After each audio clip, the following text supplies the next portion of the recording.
c'est historique. Bonjour Fabrice Delmeda. Bonjour à tous. Ce soir, celui-là il est neutre, il est parfait.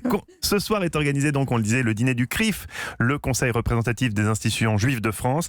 D'où vient cette institution dont le dîner est devenu un passage obligé pour les présidents de la République? Avant 1940, il existait plusieurs organisations juives en France. Pour la religion, le Consistoire central israélite de France, voulu par Napoléon en 1808, jouait le rôle central. Il devait nommer les rabbins et fonctionnait après la loi de séparation de 1905 de fait. Mais depuis le 19e siècle, de nombreux courants culturels juifs, pas du tout religieux, avaient développé leurs propres associations.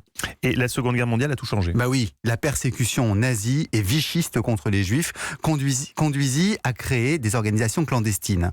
L'une des plus connues est l'OSE, l'œuvre de secours aux enfants qui existait avant, mais qui organisa dans la clandestinité l'évacuation de 5000 enfants vers l'étranger. D'autres organisations proches des communistes luttaient les armes à la main et c'est dans ces milieux que naquit en 1943 le Comité général de défense juive qui trouva un accord avec le consistoire pour créer une nouvelle instance commune, le Conseil représentatif des institutions juives de France. En janvier 1944, toujours dans la clandestinité, décidément ce matin j'ai du mal, sa charte est adoptée, son but, sauver les juifs du génocide. Et depuis, son rôle a évolué ? Oui, depuis la guerre, cette instance a grandi. Elle a rassemblé jusqu'à 70 associations membres. Elle représente donc une grande partie des Français juifs. Et c'est devenu l'interlocuteur politique de l'État.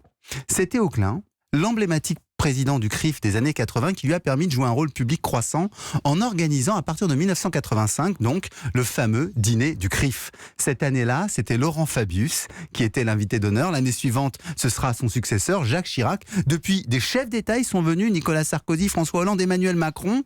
Cela a suscité un dialogue vif, mais illustrant toujours que la France combat l'antisémitisme, qu'elle est un pays ouvert à tous ses enfants, sans distinction de croyance.